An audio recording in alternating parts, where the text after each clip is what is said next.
Bismillahirrahmanirrahim. Assalamu alaikum. Dear students, today I am going to brief you regarding adrenal disorders. In the previous lecture, I discussed adrenal disorders which cause hypofunction of the adrenal. But in this lecture, I will discuss the causes and conditions causing the hyperfunction of the adrenal gland, and in turn result a syndrome known as the Cushing syndrome. Cushing's syndrome is defined as it is a collection of signs and symptoms due to prolonged exposure to the cortisol. This exposure to cortisol may be endogenous. Endogenous means that the causes are present within the body. The increased secretion of cortisol is due to problems within the body, and adrenal gland excrete lot of cortisol, or in pituitary or the hypothalamus causes signals to production of excessive cortisol. While in pituitary Cushing, it is known as the Cushing's disease. A benign pituitary adenoma secretes ACTH, and it is known as Cushing's disease, and it is responsible for 70 to 80% of endogenous Cushing syndrome. So the majority of the cases of Cushing syndrome are due to pituitary adenomas, and usually they are microadenomas. This is the diagrammatic representation of the adrenal or suprarenal gland. The adrenal gland is located above the upper pole of both kidneys. They are paired structure, about 4 grams in weight. It is surrounded by a capsule and divided into two parts, cortex and medulla. The cortex in turn is again divided into three zones: zona glomerulosa, zona fasciculata, zona reticularis, and the innermost part is known as the medulla. These different regions are responsible for the secretion and production of different hormones. Serum cortisol is produced by the thickest layer of the adrenal cortex known as the zona fasciculata, and it comprises about 75% of the adrenal cortex.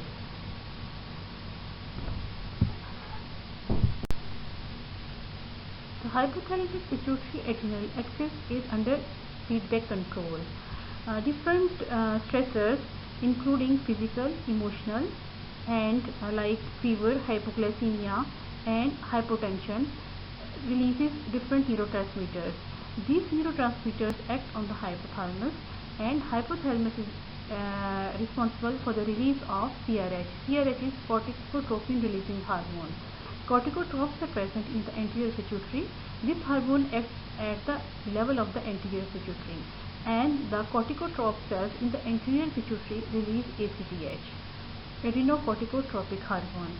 This ACTH is in turn responsible for production of the cortisol from the adrenal cortex, and it causes release of the cortisol into the circulation. And when excessive amount of cortisol is released, it causes negative feedback mechanism on the hypothalamus.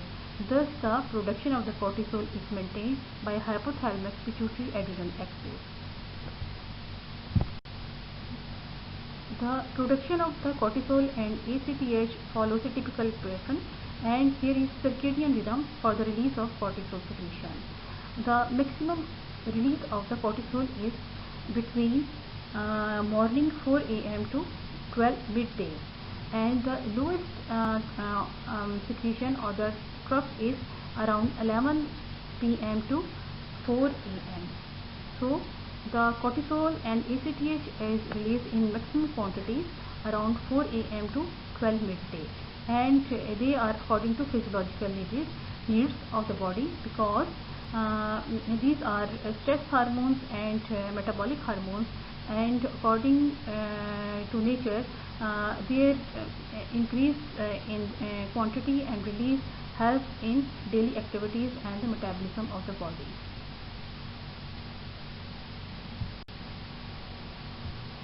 The causes of hypercortisolism or Cushing syndrome are divided into endogenous and exogenous. Exogenous causes are due to uptake of the medications containing lot of steroids. They can be in the form of tablets, capsules, inhalers, IV preparations, and local cosmetic creams contain lot of corticosteroids and causing signs and symptoms of hypercortisolism.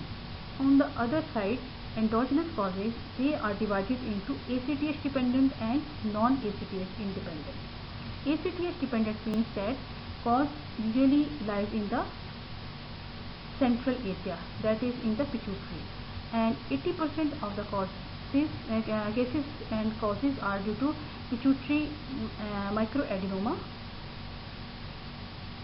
On the other side, ectopic lesions can also release ACTH, and among these ectopic lesions, small cell carcinoma of the lung, carcinoid, pancreatic carcinoma, medullary carcinoma of the thyroid, and some cases of the pheochromocytoma are related with the release of excessive cortisol. ACTH independent causes are usually located in the adrenal. Adrenal hyperplasia, adrenal adenomas constitute about 60% of ACTH independent causes, while 40% cases adrenal carcinoma is the culprit. Some rare causes are McCune-Albright syndrome, macronodular adrenal hyperplasia, and primary pigmented nodular adrenal disease. Excessive cortisol production due to ACTH dependent causes. 75% to 80% causes are due to ACTH dependent causes. Among them, 90% are located in pituitary, adenoma 90%, pituitary hyperplasia 10%, ectopic ACTH syndrome. There are various malignancies causing release of ectopic ACTH like small cell carcinoma in the bronchus, thymus, pancreatic carcinoma, ovarian carcinoma, and some association with the medullary carcinoma of thyroid and pheochromocytoma. Ectopic CRH or corticotropin releasing hormone syndrome, but it is very rare. And then exogenous ACTH administration is also responsible in some cases of hypercortisolism. Excessive cortisol due to ACTH independent causes. It is responsible for 20 to 25% of the causes. Usually adrenal tumors, they may be benign or malignant, adenoma, carcinoma, nodular hyperplasias, macronodular or primary pigmented, and excessive exogenous glucocorticoid administration in any form. Excessive cortisol production due to any cause resulting collection of signs and symptoms and resulting in Cushing syndrome. These signs and symptoms are present in different frequencies in different patients, but some signs and symptoms are always present and constant. Weight gain is universal and it results in 90% of the patients. Growth retardation in 83% of the patients, menstrual irregularities, hirsutism, obesity, BMI really more than 85th percentile, and the striations, acne, hypertension, fatigue, weakness, precocious puberty, bruising, mental changes, psychosis, depression, delayed bone age, hyperpigmentation, muscle weakness, acanthosis nigricans, then osteoporosis, obstructive sleep apneas and sleep disturbances, hyperglycemia, hypokalemia, and sometimes fractures may be reported due to excessive exposure to the cortisol. The schematic representation of hypercortisolism. Starting from the head, it results in psychosis, depression, mood changes, enlarged cella turcica, may be due to underlying pituitary adenoma, moon phase, buffalo hump, osteoporosis, cardiac involvement leading to hypertension and cardiac hypertrophy, obesity, central obesity usually, and striations usually purplish more than 1 centimeter in diameter. In adrenal area, adrenal tumors or hyperplasia may be present, and the cause of hypercortisolism, thin wrinkled skin causing bruises and muscle weakness and osteoporosis and fractures, and sometimes skin ulcers due to poor venous supply and poor wound healing. This slide showing patient of hypercortisolism and showing central obesity. The hypercortisolism results in obesity and weight gain, and usually it is central and also resulting in increased BMI, and it is a risk factor for the various cardiovascular side effects. Another important sign, moon phase. You will always find circular, plethoric and chubby and flushed cheeks of the patients with hypercortisolism. Another important sign of hypercortisolism is buffalo hump, and there is an increased deposition of fat at the nape of the neck resulting in buffalo hump, and it is very important sign of hypercortisolism. Another important sign of hypercortisolism, these are abdominal striations. Striations can be present on the leg and arm, but usually they are more marked at the abdomen. These are classically 1 centimeter or more in width and purplish in color, and they are pathognomic of hypercortisolism. Acne and hirsutism, due to production of excessive androgen hormones resulting in hirsutism and acne, and it is also an important and universal sign in patients with increased cortisol production. Lots of complications result from hypercortisolism, and excessive weight gain and BMI result in metabolic syndrome. Metabolic syndrome is a constellation of disorder having hypertension, diabetes mellitus and insulin resistance. Usually these patients develop hypertension, impaired glucose tolerance and insulin resistance. And this insulin resistance, hypertension and diabetes result in increased number of cardiovascular diseases and events in these patients, and the cause of death is rapid atherosclerosis in this patient, causing MI and TBA in these patients. Also hypercoagulability and thromboembolism is here, and it is also an important cause of mortality. Bleeding due to skin thinning and excessive bruising are present in these patients. Immunosuppression and opportunistic infections are present, and all these factors lead to high mortality in cases of Cushing syndrome. Metabolic complications are also present, resulting in hyperglycemia and impaired glucose tolerance and insulin resistance. Hypokalemia resulting in muscle weakness and twitching, metabolic alkalosis, hypocalcemia, vitamin D deficiency, osteoporosis and increased number of fractures. It can lead to leukocytosis, neutropenia and increase in eosinophils count. Workup of Cushing syndrome is very extensive. The first and most important step is to exclude intake of exogenous corticosteroids. When the intake is excluded, then there are two diagnostic steps in investigation of patients suspected of Cushing. The investigations are performed in two stages. First, demonstration of high plasma cortisol level, and different screening tests are done for the establishment of high plasma cortisol. Then investigations are done for the identification of cause, and according to this, investigation plan is advised. For the demonstration of increased cortisol, 3 screening tests are important. 24-hour urinary free cortisol excretion, overnight or low dose dexamethasone suppression test, and then test for assessment of circadian rhythm in cortisol secretion like salivary cortisol estimation and serum cortisol estimation. Serum cortisol estimation is usually not done. Practically it is very difficult to carry out, but the salivary cortisol estimation is an easy method for the estimation of cortisol. These 3 tests are very important for the screening of a patient with hypercortisolism. Measuring 24-hour urinary free cortisol. Measurement of 24-hour urinary free cortisol is not an easy and convenient test, but usually done at different settings. The normal level of free cortisol in urine is it should be less than 300 micromole per 24 hours. But if they are more than 700, then they are diagnostic of Cushing syndrome.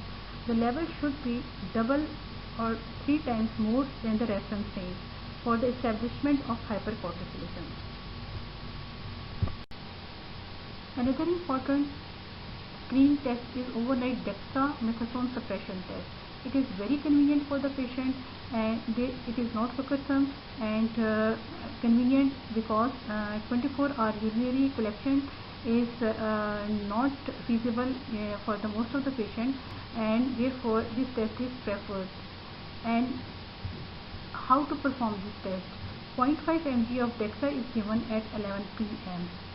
and morning 8 a.m. serum cortisol samples are weighed.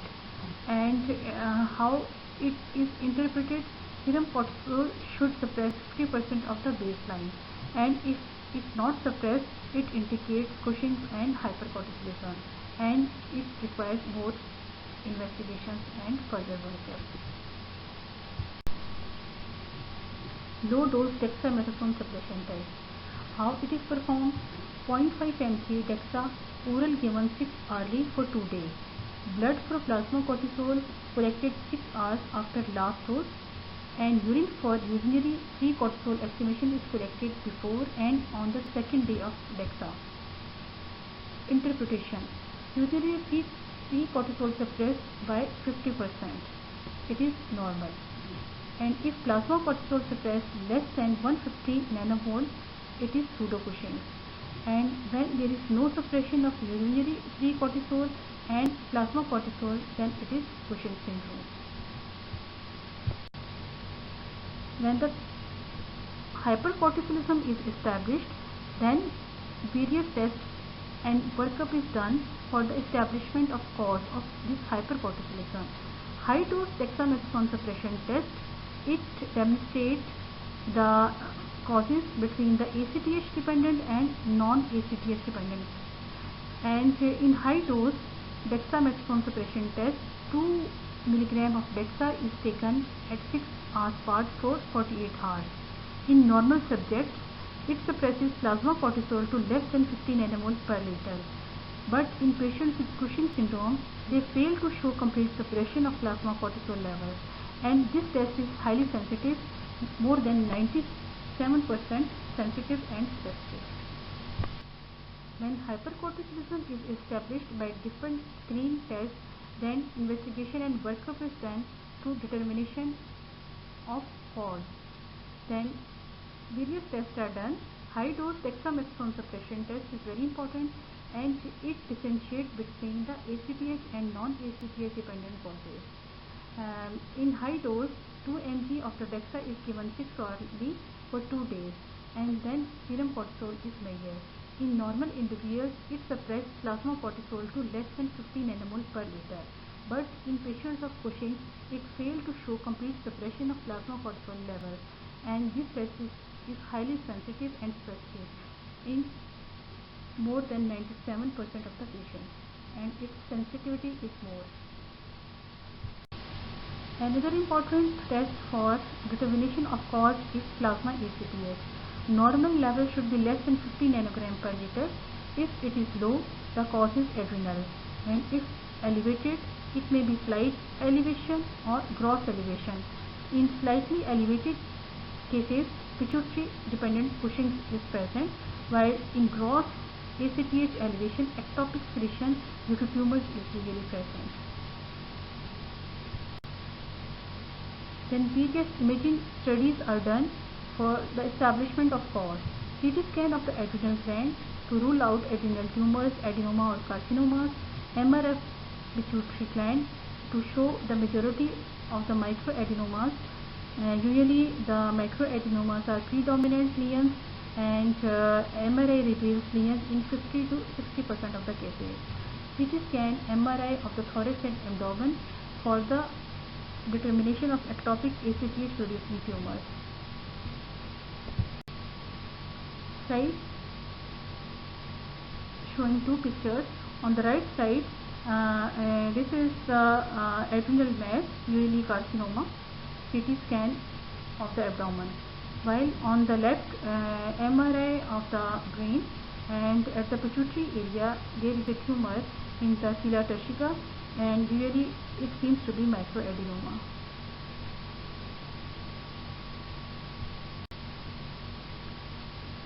The slide showing adrenal carcinoma and adenoma, and this is the CT scan of the abdomen. Inferior petrosal sinus sampling. It is an important test and it differentiates between the central and ectopic sources of the Cushing. It is performed by inserting catheters via jugular or femoral vein into the inferior petrosal sinus and measuring ACTH in petrosal and petrosal venous plasma.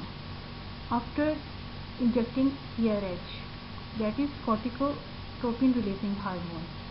Central to peripheral ACTH gradient more than 2 before CRH administration and more than 3 after CRH administration.